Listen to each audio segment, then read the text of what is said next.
Hey everybody, Jordan here, the PH is silent, and in this episode of the Saturday Morning D&D Show, we talk about The Descent, the new event from Wizards of the Coast, as well as Lucien has a dream, and Jordan plays a lot of Dungeon Crawl Classics.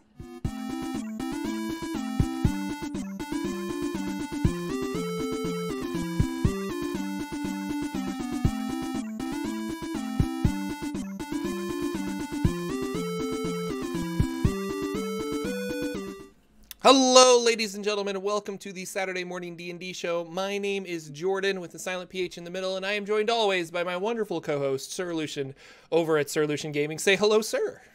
Hello, everybody. Welcome in. I see a lot of the regular names. It's awesome that you're here. Let's have a good Saturday morning. Yeah, it's going to be great. We're going to talk about news and, gosh, so many games, and it's going to be loads of fun. So thank you always for joining us live Saturday mornings at 9 a.m. Pacific Standard Time on Twitch and YouTube. Simul streaming to both. It's amazing. It's crazy. Technology. Ooh. Yeah, so what is going on in the world of D&D news, Mr. Lucien? Well, we've been building up. We've been seeing some exciting releases coming out. A bunch of stuff's happening for the summer. So we know we have, like, our first note from even last week is this week the same. Acquisitions Inc., June 18th book. We've been seeing more pages of it. There's been a few streams that have shown some inside art, which looks really good. They talked about it on the Spoilers and Swag show again and showed some prints of it, gave out some stuff.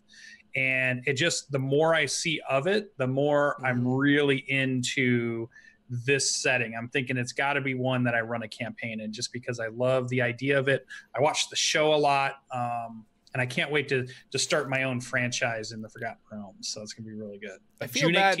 Yeah, June 18th. I feel bad because they did, and this is how dedicated I am to the Saturday Morning D&D Show, but I had a really busy week. But they did some PAX videos at PAX East about the new Acquisitions Incorporated book and kind of went in depth. And I think it was Kate Welch that hosted that and kind of went through the panels and stuff. But yeah, like I said, it's the book I didn't know I wanted, and now I want it more than anything. I'm really excited for that. So those videos are floating around on Twitch if you want to watch those and get some more information. I want to watch those, and maybe next week we can talk about it a little bit more. But yeah. And the look of the book is going to fit right in with your shelf of other books. They made it very D&D-ish. It's going to be kind of just that perfect mix, and it's going to have stuff for players, dungeon masters, people that just like the lore, or probably will learn more about the show if they're just really big Omen Drawn fans or you know, whatever they might be, VRE fans or whatever. I think they're going to have stat blocks of those characters in there, and that was one thing that Kate was laughing about, is she hopes somebody really messed with VRE's stat block because he always gets away with so much in the games. So it was really cool to see that. The other big thing that they're obviously starting to push really strong now, we're about a month out, is The Descent, the big live event that, just like they did last year. It has a name now because it was because it was just the next stream, and now we know that it's called The Descent, and it's got some cool art of an angel. Is it an angel, or is it some kind of? It's right behind you. It's like a blindfolded, winged, maybe an ASMR, maybe an angel. Attacking some demons or some devils or something. Reddish hands are reaching up to grab them, and sword in hand. It looks cool. I tried to put it on the screen behind us. So it definitely is a hint towards what's coming. And here's the funny thing. I didn't realize until I was watching the Spoilers and Swag show yesterday to get ready for our Saturday Morning D&D show, because I am dedicated, Jordan. I'm just kidding. I was watching it, and they said the very first day it kicks off with the announcement of their new storyline. In my mind, this whole time, I thought this whole event was for the Saltmarsh book. Yeah. But I just now have realized just yesterday, wait a minute, they're talking about a new announcement. This whole stream will not be about what we already know. It's going to give us some new storyline that they're about to take. And I feel it's weird that they've already said that, and the book for Saltmarsh isn't out yet, and it won't be out during that event. Like, it's a week after that event happens, the book goes live. So it feels to me weird that you're having an event that is not hyping the book you're about to put out a week later. I'm sure they will. Yeah, I'm sure they'll hype it up, but they're announcing something that's going to come October, November? Something. So that's usually when they release books, is right before Christmassy kind of season. Yeah. Ravnica was released around that time and stuff. So So that'll be our second one. So they're going to do that. And then all of the people that are getting to go to this event are going to play in that storyline. So they're not playing Saltmarsh stuff.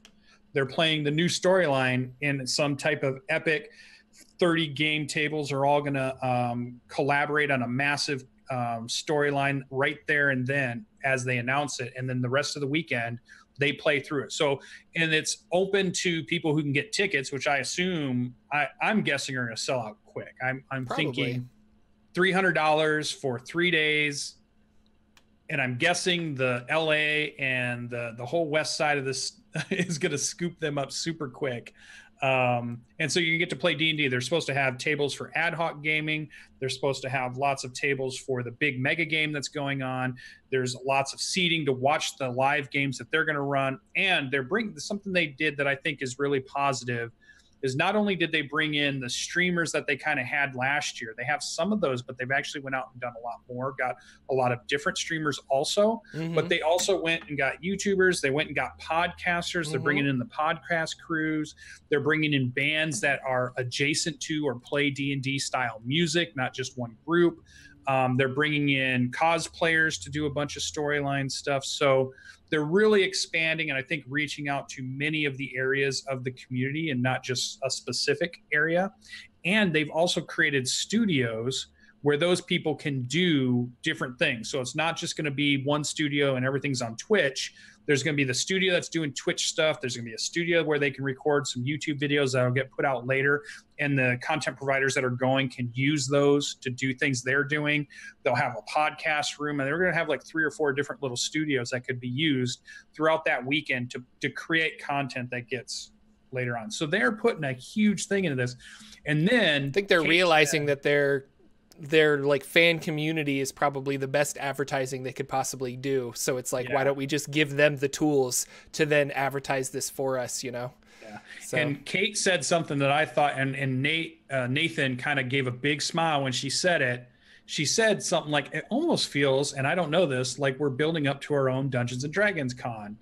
And he kind of smiled. And I thought, well, of course, I mean, who made Gen Con and all these other big cons big? Like, yes, there are other games, and don't get me wrong. I love Monty Cook. I love Modifius. I love all these other gaming companies that are out there, Paizo and all of them that make great games. But D&D drove the popularity of Gen Cons, Gary Cons, all these other big cons.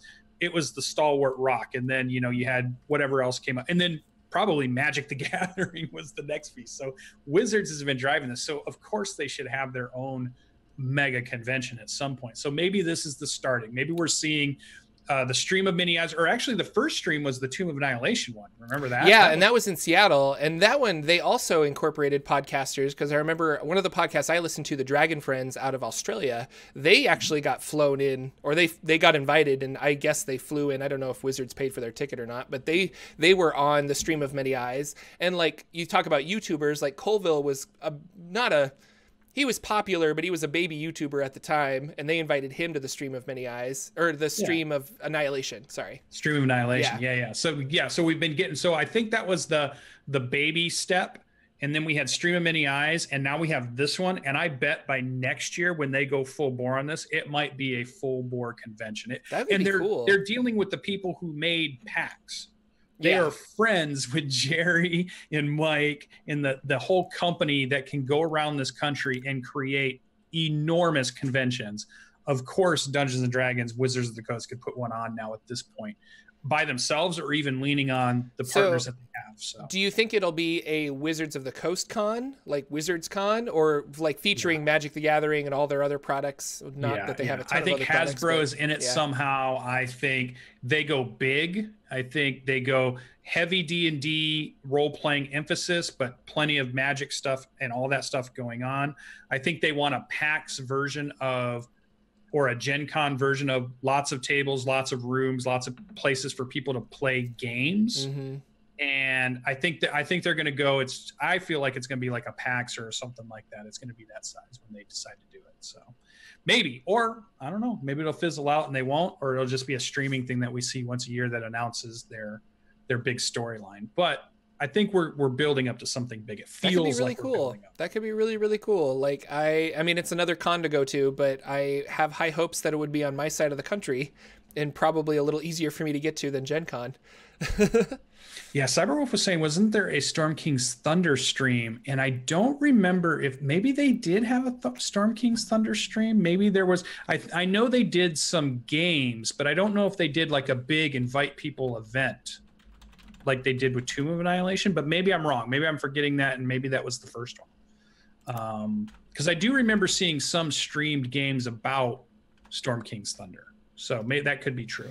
So good point out. Yeah, I'm remembering Storm King's Thunder came out before Tomb of Annihilation. Yes. And I think Tomb of Annihilation was the big time that they did this, because they got Joe Manganiello. Can't pronounce his last name. I can't say his name. They got Joe, and he was there. I think that was the first time they did like a stream, and it was in Seattle. And then afterwards, they were like, "This is really big. We need to do that." So then for the stream of Many Eyes, they did it in LA, and this one's going to be in LA as well. So yeah, like I feel like they streamed a single game maybe, or like one or two games, but not like a 2 or 3 day event. Yeah. But maybe that is the start of it. Maybe if you were trying to track the origins of it, you would go that far back. So it's pretty cool. So I think we're going to be excited. We're going to find out more about the Descent. I think it's okay for me because I'm okay with the Saltmarsh book. I always want to say Sinister Secrets of Saltmarsh, but it's not. It's the Ghosts actual of Saltmarsh. Ghosts of Saltmarsh. Yeah. Which somebody asked Kate, is there any ghosts in it? And she kind of went, I can't say anything spoilers. And I'm just like, okay. So we don't know how many ghosts are in this, but I like the idea. It may come up in a campaign that I'm going to run, but I wasn't big on I need this book. I didn't have this really? big. I need to have this book to play. I loved Tales of the Yawning Portal. Like I love these old adventures being reimagined. So like I am kind of like I need this book, and we're already talking that we're going to play one shots until this comes out with my Tuesday group, and then we're going to dive right into that. So, oh, cool. Yeah. Okay, great. I'm really excited for it. Yeah. So I think it'll be a good book. I think I'll probably have it on the shelf, but it was lukewarm for me. But now this Descent, I'm waiting to see. Okay, now what's this going to be about? Yeah, what are we that's going to be big here. Because are we going to the 5th? Do we have a 5e official going to the Underdark kind of thing? Do we have a full on 5e going to different planes book yet? Like going to one of the 9 hells? Are we going celestial at some point? What's happening here? So I'm interested to see where we're going in this next one. And then Nathan also said at the very end of the stream, one more thing. He said, after that event is over, at the end of it, either the next week or at the last day of it, somehow in there, they have a second huge, and he announced it as a huge AF announcement that nobody knows about. What does that sound for? Even bigger, he said. So I'm like, oh my God, you're doing this whole event for this big announcement you're going to make, and then you're going to drop another bombshell. Now, I don't think it'll be a campaign book or something like that, but I bet it might be something like, are we getting a D&D movie? Are we getting a D&D cartoon series? Are we getting some other media thing, Stranger Things 4, all D&D, the kids get sucked into the D&D. I don't know what's going to happen, but I feel like Netflix is picking them up, or we're going to see an Amazon show, or something's happening. He's about to announce. So I'm excited to see what that'll be too, because I know they've been trying to work on a lot of that stuff in the background. So we'll see. So we're going to get 2 big mega announcements as far as all of us in the Dungeons and Dragons community. A month and a half. Yeah. Basically a month from now ish. So cool. I think it's May 17th. That weekend of the May 17th is where the event is taking place. And if you get to go, boy, I hope you get to stream it, and I hope you get to tweet about it. I'll be super jealous because I think I want to go, but it came a little too quickly. I don't think I'll get tickets in time, and then to pay $300 for the tickets, the hotel room, and then maybe a flight over to California. That's tough. California is expensive to go to. I can go to Indianapolis at Gen Con where it's a little cheaper. I'm guessing you don't get $100 hotel room over in California. Probably not. So I don't know. I won't make this one. Maybe next year when they go mega is when I'll actually save up and maybe try to make that one next year. Yeah, and like you convinced me to go to Gen Con, which I had a good time, but like Wizards of the Coast doesn't have a presence at Gen, or at least when I went, they pulled out. Like they're just not doing I mean, And I don't know there is why. D&D being played, and there's lots of role-playing games, but yeah, and so I wonder if they are like, well, we're kind of going to do our own thing And and they'll do start a our own couple of convention. panels. They will do some talks, but they certainly are not like a big sponsor of it anymore like they used to be. Mm-hmm. They don't have a big booth presence like they used to have. Mm-hmm. They've not done it up big. And I wonder why that is. I've actually wondered what the story was in there. I'm hoping one day I can ask one of them about, get the inside scoop about what's going on there. But maybe they're going to make their own convention, and that's what they're going to put their time and effort into. So Yeah, we'll see. Everybody makes conventions. One day there will be a Saturday morning D&D show convention, and everybody can come to that. And all our tens of millions of fans can come and be at that super gaming convention. SMD&D Con Yeah, this it'd be Thursday. You'll buy the whole seat, but you only need the edge. That's right. And we'll just sit. Yeah, we just sell floor space because we're not even going to sell seats. This is going to be so good. Get some floor space. This is going to be great. But no, that So would be really fun. I am surprised, and like you kind of talk about it, and I'm like, that would be really cool. And it's complete speculation, but like, Sure. yeah, definitely a con I need to get to. I need to go to more cons and just like, I had so much fun at Gen Con, and then like PAX Prime or PAX West is like really close to me. I'm pointing. Yeah. It's right over there, That's the one I want to go to. I want to go to PAX Prime, the original innovator. I've been to PAX Unplugged now. It was pretty good, but I would love to go to the original PAX. I've always had this wish to go to PAX, the regular one, the Prime, the first one, and just be there and it's in all of its awesomeness. See, and PAX Unplugged is a nice expensive ticket for me to get there too, just like Gen Con is. Like, because you got to go to like multiple airports. There's not like a straight shot, so the tickets gets expensive. Yep. Fun times. Complain, Jordan. Geez, you get to go to all these fun things, and you just complain about it on your podcast. It's terrible. So sad for me. Everybody feels sorry for Jordan right now. No, please don't. But so that's the news. That's what we're seeing out right now. We've got nothing new on Unearthed Arcana articles because Artificer is still out there and strong. I'm hoping that eventually we get the next announcement of the next couple of subclasses that Jeremy has hinted at. But we don't know what they are yet, so we'll see. Maybe we're getting the Gunsmith back. Maybe we're getting the two that they had released in the original UA article, because those were different than the Alchemist and the Artillerist. So maybe we're bringing them in, or maybe they got two whole new ones, or who knows. So other than that, we haven't seen Mike Merles anywhere on anything, been laying low, hasn't been doing the one show about building classes. We've seen a few lores you should know, but just they're interspersed here and there. I almost wonder if Chris Perkins has taken a little bit of a step back because he's not really doing the live shows as much. Even in this last one, Kate was the DM for the Dice Camera Action at the PAX they went to South, right? They were just at PAX South. And so he didn't go. So I'm wondering if he's starting to step back and saying, I've been doing it for a very long time. He's been doing it since he's been a teenager, basically, writing adventures and stuff. And so maybe he's getting to that time. So. I think he is writing the next adventure, and that's might be a reason that he wants to like step back. But I also don't think he likes the limelight as much as other people. Yeah. He's just kind of a down-to-earth person. And if you watch the Critical Role Between the Sheets that they did an interview with him, he was saying he's like, no, when I retire, I'll probably like go off to some place and get a nice cabin and in a computer so that I can write adventures. And he's like, I'll always write adventures because I love doing it. But he's like, you'll probably never hear from me again. Yeah, because I just kind of want to like be by myself and live my life. And I was like, that's cool. Like, you know, that's a completely like I don't know. There's so many people that are clawing to get at that. Like, I just want all the attention, and I just really like that he is a human being that like, I just want to create cool stuff and put it out in the world, you know? Like, I go to these cons and I do this and I'm popular because part of his popularity, I think, is because he's humble, is just a nice guy. So yeah. And we've seen him on stage quite a bit and he handles it well, but I think stepping away is never, you know, that's for some people, that's just what they want to do. And I can see that it'll happen to everybody, I think, after you do it long enough. So that's about the news in Dungeons and Dragons this week. So it was a little bit of stuff. I think in the next few weeks, we're just going to get more of stuff about the Descent, who's going, what partners will be there, what the events are going to be, what you can do, how you can buy your tickets, that kinds of information.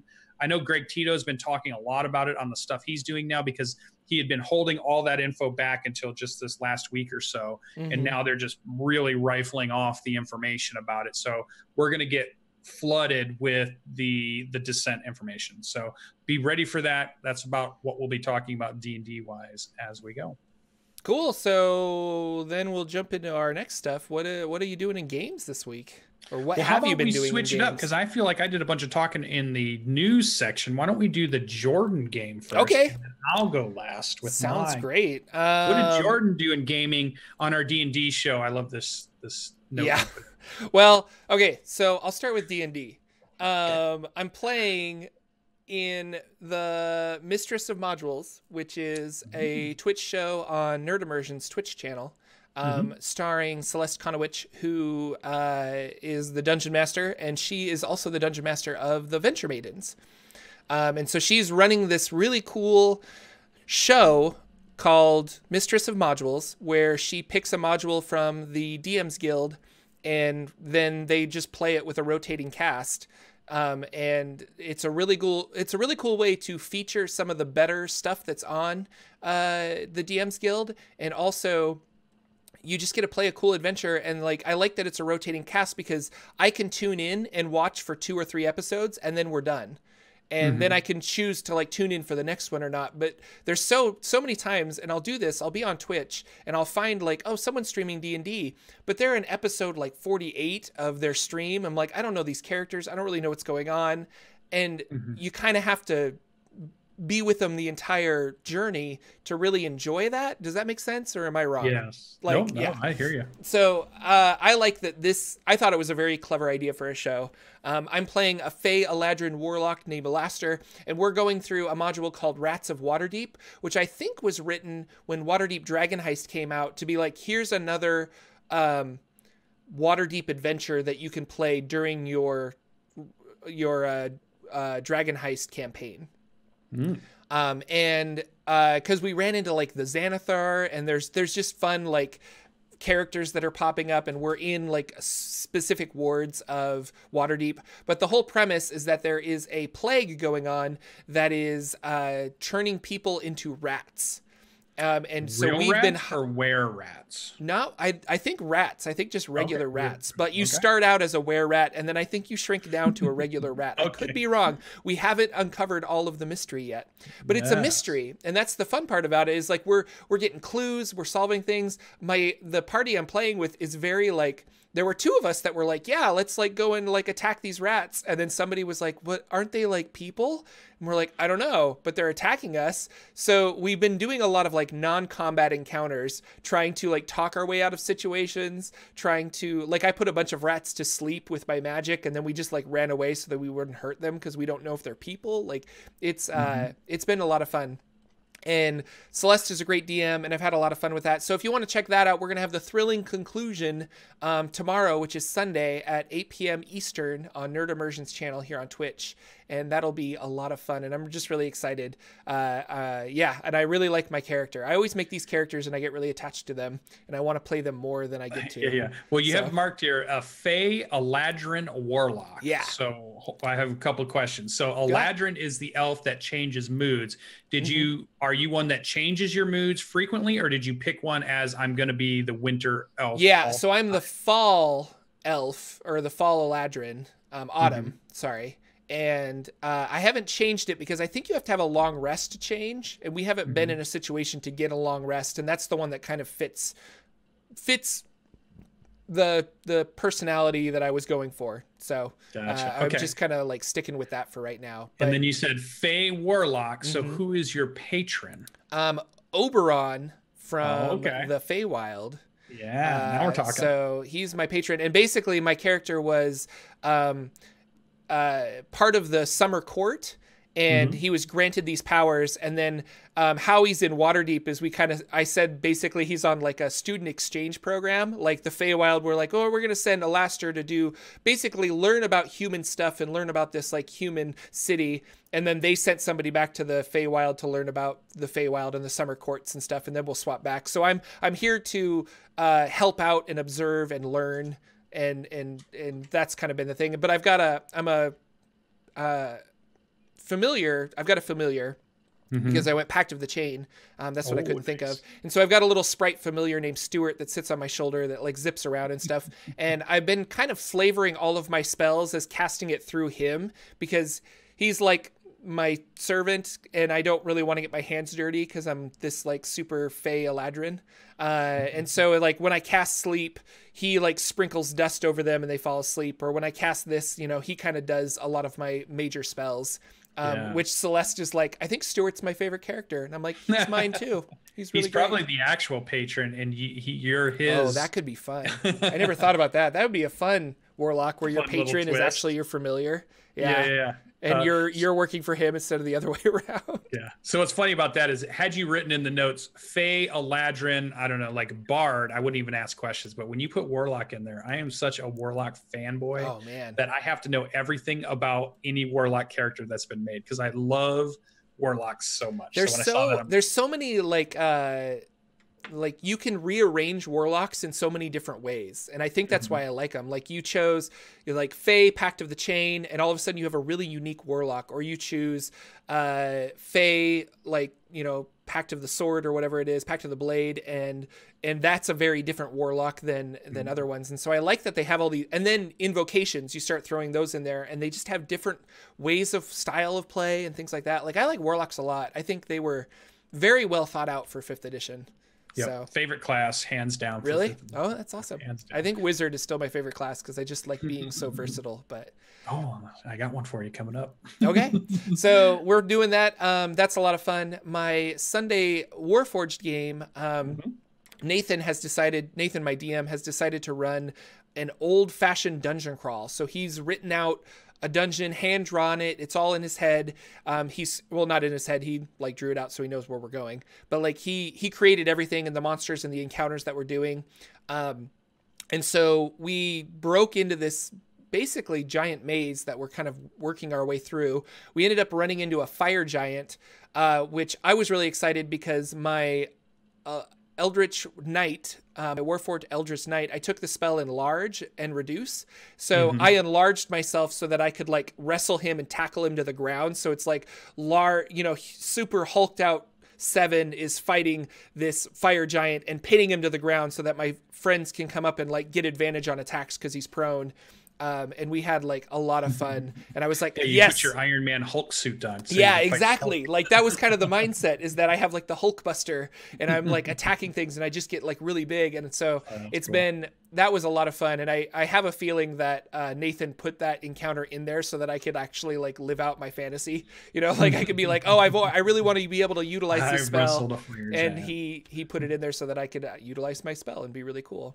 So that was way fun. Oh, you just gave me another idea now. Oh, not necessarily on the same topic, but now I want to make a pro wrestler character that goes around and all he does is unarmed attacks, wrestling stuff. Yep. Big bombastic moves. I want to make a grappler, and that's the whole thing. Like he's not good at attacking. So he's not good at anything, but he can hold you down and he's got a lot of hit points. Yeah. And I really want to make a grappler enemy or player character. I'm going to keep this one to myself because I'm going to put it on the DMSGuild. So don't anybody listen to that idea. Just forget you heard that idea. And then it really, playing through Nathan's playing through Nathan's maze, his dungeon that he's created, really solidified in me that that's what I love about Dungeons and Dragons. Like I love... just give me a dungeon and be like, do you want to go left or right? Do you want to explore around this corner? You find a secret door. You like trying to uncover, what is this dungeon for? Like what, I don't know, like weird Dungeon of the Mad Mage is this? And like, why, what do they do on this level? And also just encounter after encounter. I really love it. And I love exploring and I love fighting things. And I love, so I think I love dungeons. Like, if we have to talk about like all of the things that Jordan really likes about D&D, I think that's at the top. Like exploring dungeons is one of my favorite things. It's the first word in the game, so that's really good. So if you love dragons, we're there. Yeah, but people talk about like, I love the role play aspect and I love this, and I like role playing a whole bunch, and I like a lot of that aspect, and people talk about the exploration factor, but really exploration is like, what do you want to do in the city? You explore new parts of the city. And I always get kind of like, I really like that I have this path that I'm going and I can choose left or right, and I can kind of I don't know. So, and I like role playing, don't get me wrong, but like I think it is dungeon exploring is like Jordan's favorite thing. So yeah, we're playing that tomorrow, which I'm really excited for. So basically I'll have D&D from 2 to 5, get home, eat a quick lunch, and then I'll have D&D from 6 to 8 with Celeste. Ooh, so lots of Dungeons and Dragons. It's the same schedule I had last Sunday. That's a heavy Sunday schedule. Yeah, but I had a lot of fun. And so I was like, as long as I can do it. And then, oh man, we're the Dungeons and Dragons show. But I'm going to talk a lot about Dungeon Crawl Classics because that's what we played. Here we go. Yeah. So my Tuesday people that I play games with, my Hot Springs Island game is now done. And so we were like, well, what do we want to do next? And I'm like, guys, I'm really love this Dungeon Crawl Classics game. And I would love to play like maybe 3 or 4 sessions with you guys, and we'll play Dungeon Crawl Classics. And it's a lot like D&D, so don't feel intimidated. And even I'm learning the game, so there's a lot of times that I'm like, we'll just learn this rule together. Like, I'll just flip through the book really quick. Which, when I think about when I was first learning Dungeons & Dragons, was the same thing. You know, we would sit down and we're like, I don't know the rule to that. Let's just take some time to learn, and then everyone at the table will learn how, you know, the prone condition is. Like, oh, now we understand. Like, it kind of makes a lot of sense. So I've been reading a lot of Dungeon Crawl Classics over the week, and I ran them through. One of the fun things I like about Dungeon Crawl Classics, and old school D&D did this, is people would write modules. They would write like a night or 2 nights or 3 nights of D&D, and you would buy it for $5 or $10, and you go home and you could run that night or 2 nights of D&D in the form of a module, which is where we get books like Tales of the Yawning Portal and Ghosts of Saltmarsh, is those old modules just reimagined for 5th edition. And to an extent, the DMs Guild is trying to replace that, where I could go to the DMs Guild and get this book, but it's a little more difficult, I feel, because you can't flip through a book. You can't like hold it in your hands. But Goodman Games, who makes Dungeon Crawl Classics, really wanted that old feel. So they publish these books, and you can, like, I saw them at Gen Con, and you can pick it up and you can flip through it and be like, oh, I want to like run this adventure. It looks really cool. So we played what is called a 0-level funnel, where you start with 4 level 0 peasants who have anywhere from like 1 to 4 hit points, and you run all 4 characters through this. So I had 3 players, so we had 12 characters running through this adventure, and then the one that survives, like of your 4, hopefully one survives, and that one will go on to be level 1 for the next adventure. It sounds really silly, but you are surprised at how attached you get to certain characters, because you're like, they've lived so much longer than the rest of my characters. I want them to be level 1 so bad. Now this adventure was for 4 to 5 players, so it should have been 16 to 20 peasants, and I played it with 12 peasants. But Jordan, in his wisdom, was like, I'll just lower the difficulty a little bit. Even lowering the difficulty, my poor players, I killed 14 to 15 characters. And I had backup characters for them. So when I killed all of Nathan's characters and I killed all of Jason's characters, I ended up giving them, I was like, you stumble upon these guys who want to join your cause, so that they could still play the game, because I killed all their characters early. I don't want to spoil. We played an encounter called Hole in the Sky, which is a group of adventurers actually traveling over like an invisible bridge to get to a warp in reality, a hole in the sky, to save a creature that is being imprisoned in this like otherworldly plane. And I won't spoil a whole bunch of it, but it was a lot of fun.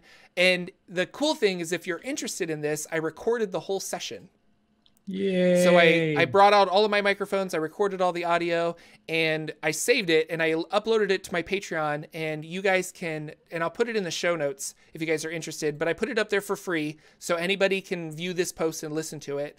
And it's really fun. It's kind of like raw audio. I did edit it down a little bit, but it is us learning the game and just things. But if you're interested in Dungeon Crawl Classics and you want to like listen to Jordan be a terrible judge, because Dungeon Masters and DCC are called judges. But if you want to listen to me be a terrible DM, you can definitely listen to that audio. It's about 2 hours long, and it was a really fun adventure that we played. And now that we finished it, we're going to play next week, this Tuesday. We're going to play Sailors on the Starless Sea, which is another module. And I'm going to have a mix of one of our players couldn't be there, so he's going to have 4 peasants, and then the rest of them are going to have their level 1 characters and probably like a henchman that runs along with them, and we're going to go through that. So, and I'm going to record that session too, and I'll throw it up on the Patreon. Not that I'm like fishing for patrons, but Patreon is just a really good place to host like temporary podcasts for free. So it's a really good, I can just host the audio there and you guys can listen to it. So check it out. Yeah. Very cool. Killed lots of players. Lots of players. Well, lots of player characters. Yes. But yeah. And I do love the idea, if no other reason to play that game or even MCC, is that you get to be called Judge Jordan or Judge Lucien. That's a pretty cool, it's fun way to play a game. Yeah, because you're the judge. It's awesome. Yeah. Awesome. I'm really excited. One of them is going to play a cleric, and he's like, he ended up buying, he was on Amazon that night. I was like, what are you doing on your phone? Like, we're playing a game, and he's like, I'm buying the Dungeon Crawl Classics book. And I was like, oh, cool. Cause it's like $25. One, I need a book. Yeah. And so he bought the book and he made his cleric. He's really excited. I think another one is going to be an elf, and another one's going to be a halfling. And we're going to have like a fun, just little troop of people running around. And Sailors on the Starless Sea is probably the most popular Dungeon Crawl Classics module, I think. Every time I hear about Dungeon Crawl Classics, they say, oh, have you played Sailors on the Starless Sea? Like, it's a really good one. And that's the one I started with Lex Mandrake from Dank Dungeons. He ran us through that. And so I was like, this is really awesome. And I've ran it since then, so I'm pretty familiar with this. It should be a lot of fun. Hole in the Sky was just another module that I bought that I was interested in playing. But yeah, love Dungeon Crawl Classics. Like, again, it goes back to, I just like exploring dungeons. And that's kind of what Dungeon Crawl Classics was all about, was like, here's a dungeon, explore it. It's super lethal. Have fun. It'll be a blast. So that is pretty much everything I'm doing in games. And I'm really excited for my Tuesday, and I'm really excited for tomorrow to play a bunch of D&D for like 6-7 hours of D&D, but it's going to be awesome. 2 different games. Yeah, nice. What's the wife think of that? She's okay with it because it doesn't happen all the time, but yeah, like pretty much Saturday is like, okay, we have Saturday together, and then I'm like, now I'm just going to be super busy doing all of the other stuff. So yeah, I got the look today because she told me that, hey, I'm bringing the electrician in to redo our basement electricity where we're getting a new bathroom put in and all this. He's going to be here on Saturday. And I'm like, wait a minute, I got a show. And she's like, I know. I told him you can't cut the power off from 11:30 to 1:30. You can't mess with the power. And then I'm like, okay, but I'm also running, or I wanted to run this week, a mega session starting at like 3:00 today. I was going to run from 3 to like 9 or 10 or 11 tonight and run a big, long mega session of Dungeons and Dragons. Cause I thought it would be fun to recapture that childhood teenager game player that was me when we would get together to play Dungeons and Dragons. We played for a very long time, infrequently, instead of a short time, but we played every single week. That wasn't how we, it was like this big long marathon on the weekend of playing. So I thought, hey, I want to recapture that.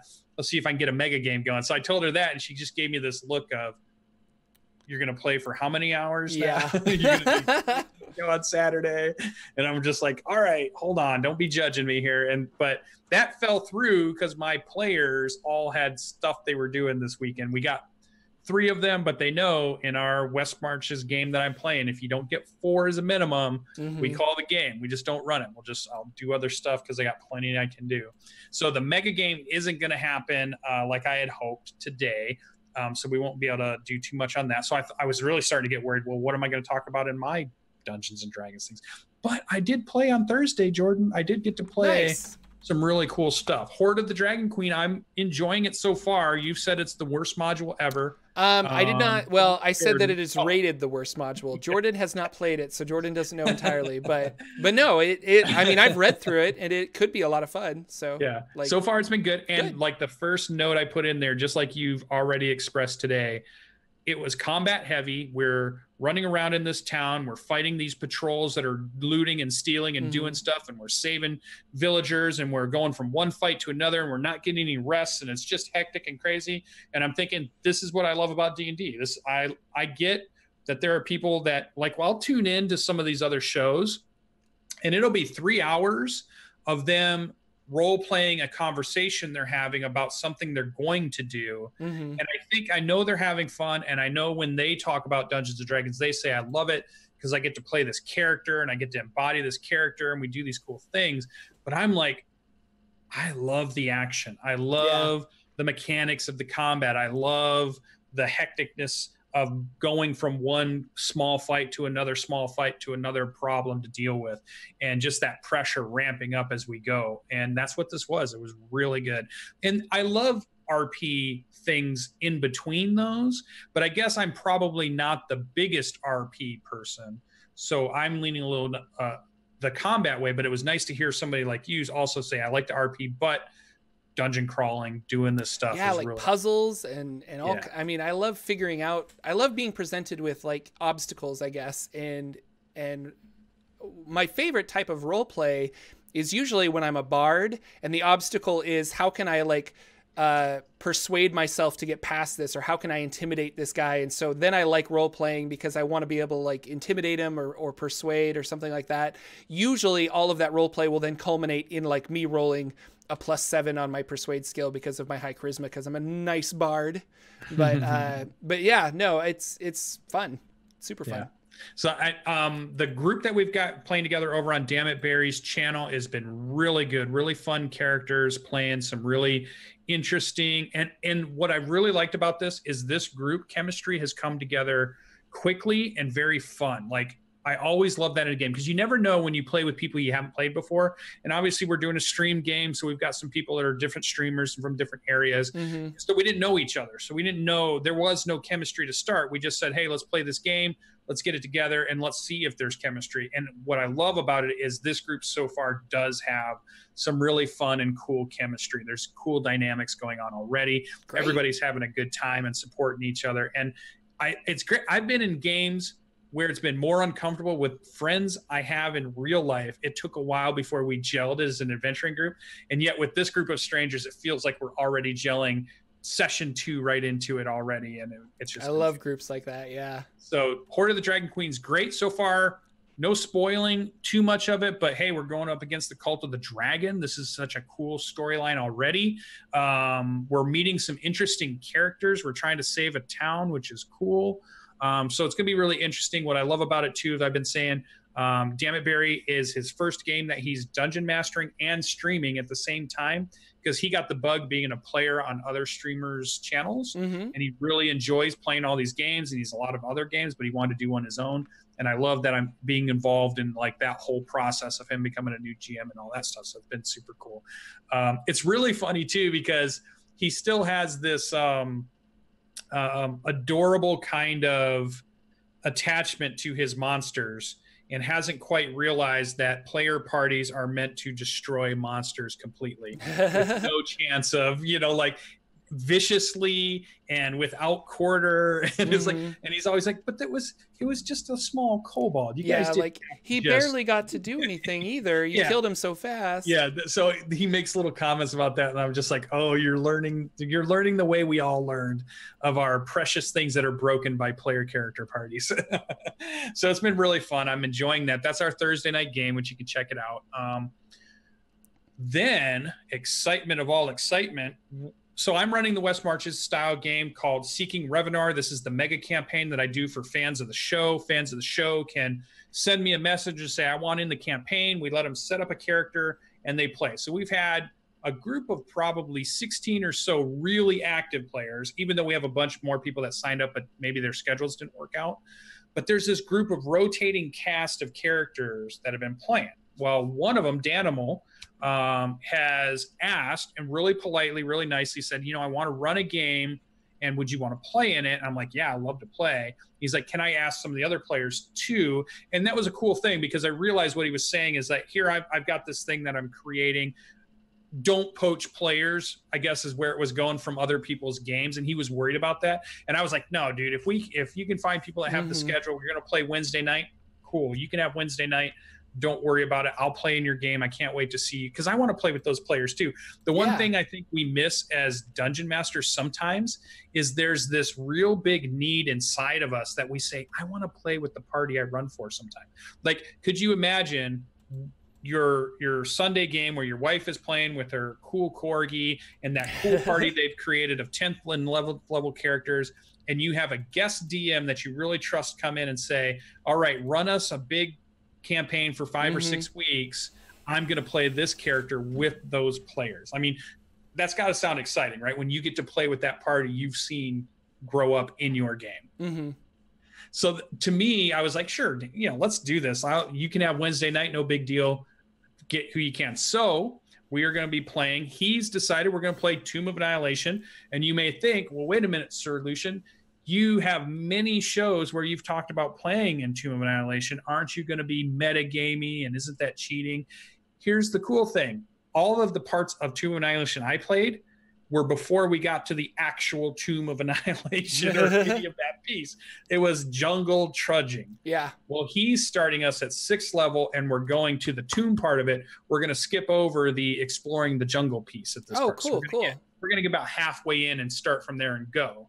So I'm like, that's perfect because I don't know any of that stuff, and I get to play a game. So I created a wizard, a war mage from Xanathar's. Okay. And nice. It's gone really cool. I spent 4 hours picking my spells last night for 6th level, meticulously choosing the correct flavor of spells to make this war wizard come alive. And I think it's going to be really cool.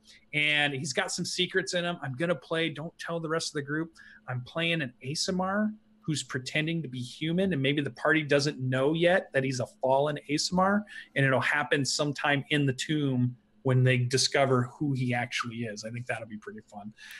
So it's gonna be pretty cool. So I'm playing a ASMR war mage, and I love this class. I love the flexibility of the wizard. I really went back and forth with warlock though, because I almost thought I should just make a warlock. I should do a warlock. Fey Legend warlock, I tell you, they're really fun. This is going to be good. We're going to be starting pretty soon. We've got a bunch of players that we kind of know each other in real life, which I think Danimal doesn't actually know this.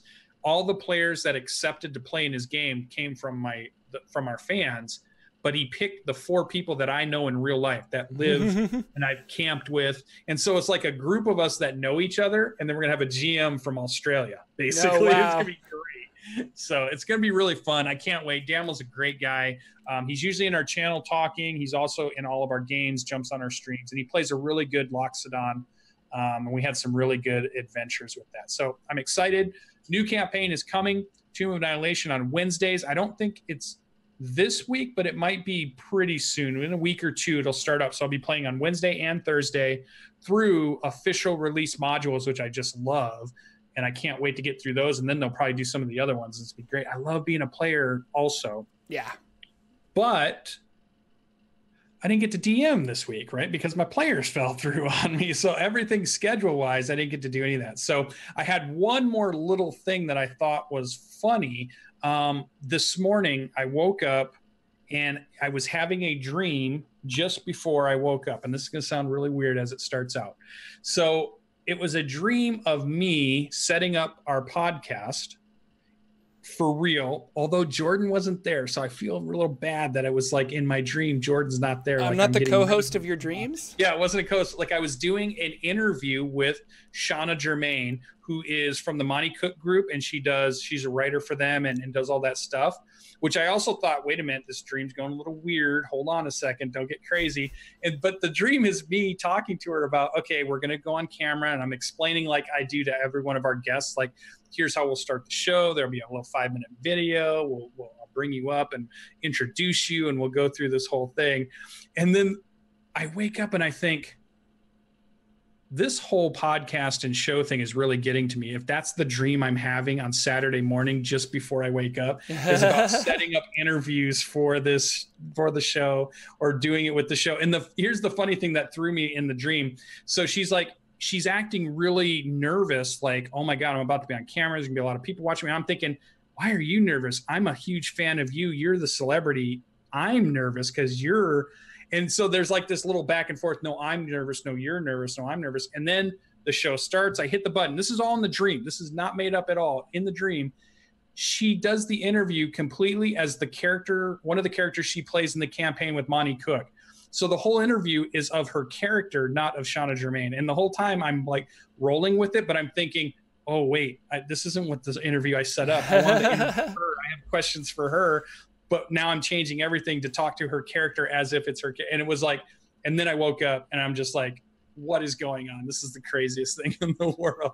So that was my only thing that I had left for the show. It was just this idea of, it's so into me now that I'm even dreaming about running games or running the show or running the interviews. It was just, I don't know. We should have like, send us your D&D dream stories. Cause like I've had it too, where you play like, you know, 4 hours of D&D and then you go to bed and then you start having weird dreams where you're like a wizard attacking other things, or I don't know. It reminds me of, I used to play a lot of Final Fantasy 11 online. Am I hard to hear? Is it? I don't know. I just saw that. I didn't see anybody else say that, but I'm checking. So okay. Keep going. Yeah, I used to play a lot of Final Fantasy 11 online, and I would have these dreams of like me in the game, like running around, and it was just like, what is going on? Yeah. And then on top of that, one of the other funny things is I used to be a video game tester, and I would play video games all day for my job. I would go home and fall asleep and dream about that awful, not awful, but like a dream I didn't want to have, where I was playing the game all night in my dream. I would wake up and I'm like, oh no, now I have to go back and test the game. And I just spent all night testing the game. Like, this is terrible, but I survived. So dreams are funny like that. Well, no, I was wondering, that was the whole reason I brought it up. I was going to ask the question, have you dreamed about one of your campaigns? Mm-hmm. But yeah, I have it. So that's pretty funny. And I thought, all you GMs out there, all you DMs out there, make sure you're having the fun. I hope you guys are in it as much as we are. I hope you're so consumed by it that your dreams are even filled with rolling dice, playing and that's the weird thing about all these dreams that I've had that are Dungeons and Dragons related. It's always a dream about playing Dungeons and Dragons. It's never a dream about being in the world of Forgotten Realms, like, you know, or like it's an actual thing. It's always me at a table rolling dice and we're playing a game is what the dream is about. So, which is weird because they've done studies that people that play these role-playing games, when you remember, like, when you remember your character doing something, like let's say you have a thief and he jumps up and grabs a chandelier and flips off of it and lands behind the guy and then stabs him really good.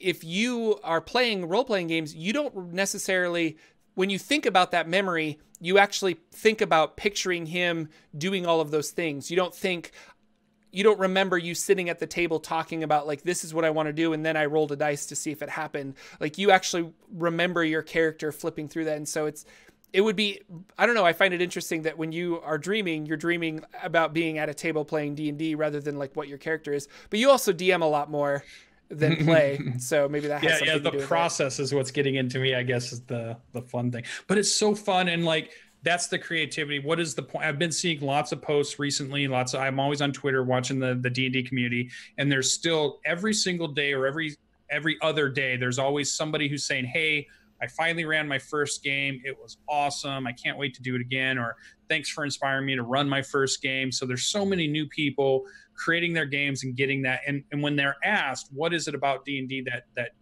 drives you, or what is it that you like so much, it always comes back for me is that it's the one way creatively I can express myself. Like, because I'm not an artist, I'm not really a writer. You've heard my vocabulary and my really poor English. I can't draw a stick figure at this point. I can't make a lot of music or anything. So the only real artistic thing I can do is spin these, you know, kind of tales of heroism and twists and turns of dungeon delving and all that stuff. And I just think that's my one way to say I'm a creative and I can do this thing. It's the thing I can do that I feel like I'm pretty good at. So reminds me of the Nightmares Underneath, which is the D&D or RPG book that I bought and that I've been reading a lot lately. And the nightmares underneath like surface into the world. And so I don't know if I'm understanding it correctly, but I get the sensation that as players, you go to these like haunted areas where the nightmares are bubbling up and you literally fall asleep.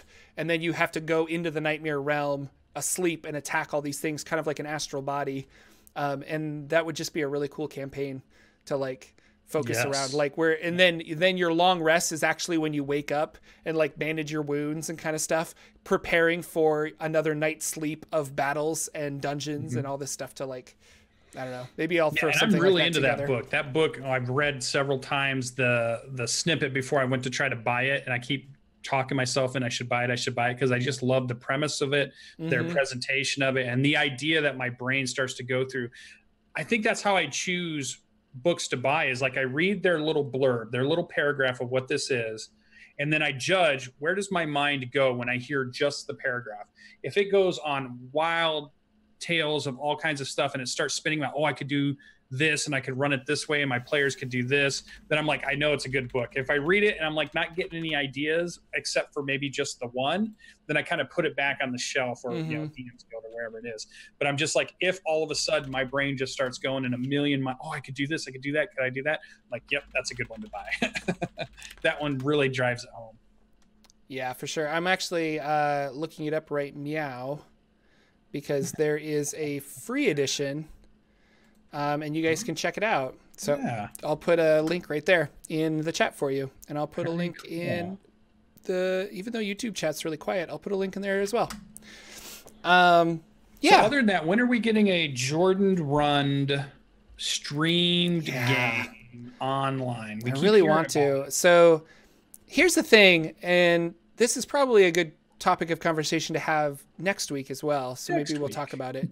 But like, I don't know if I have the creative energy to homebrew 2 games a week. But I really want to stream a game. I want to do more content on Twitch, and I would like to stream a game. So maybe I'll dig into the DMSGuild and try to find a couple of games that I really like, and then we can run those. Actually, what is it that I'm going to get it wrong, that anthology that just came out? It's on Uncaged. Uncaged, yeah. Maybe I need to buy Uncaged, and then I can run some of the adventures in Uncaged on like for like a 2-hour session of D&D on Twitch or something. I think that could be a lot of fun. In fact, maybe I'll buy that today and read it up on it, because it sounds really cool. But I do, long story short, I've been thinking about this a lot, and I do want to run a game online and actually stream it and stuff like that. So I don't know, maybe I'll find some people who haven't played Dragon on the Mount and I can run that. So, which is funny, we're playing these DMSGuild games, and that Celeste and Ted pick for Mistress of Modules, and it really, like, I was like, oh, these are like really good. They've got like custom artwork. I was like, oh man, like I thought my adventure was good. My adventure's like not good, guys. I was like, good thing it's only $1. Like, second edition. Man. But you always, as a creative person, or as creativity in general, you always have to start and you're terrible at it. So like, get that one out of the way so that you can always make better things and keep getting better and better and better and making cool stuff. But your first thing is never going to be perfect and wonderful and great. And although I'm very happy with how many people enjoy Dragon on the Mount, it was the first thing I made, and it's like, it's only going to get better from there, kind of a thing. So. Yeah. That's our show, ladies and gentlemen. Thank you so much for coming out. Again, I'm going to be on Mistress of Modules tomorrow at 8 p.m. if you want to catch us. Seeking Revenar is which day? Seeking Revenar, it kind of bounces between what the schedule can do. So sometimes it just jumps around. Check out on Twitter. But watch the Wednesday, Thursday games that are coming up for stream. Wednesday, Thursday games are happening. So lots of games you can catch Lucien and I in. And with that, I'm going to go gently over here to studio mode so that I can select the thing I need to select. So you can hit the button at the right time. At the right time. Do we want to do a raid before we leave? This is a pro show. Well, I was thinking about it, but I didn't see anything on at the moment. I think we'll just let it go for today, and then we'll catch up the next one. All right, guys. Thank you so much for watching the Saturday Morning D&D show. Catch us live again next week. You guys are awesome. Love talking to you, and we will see you in the future. Bye-bye, everybody. Bye-bye.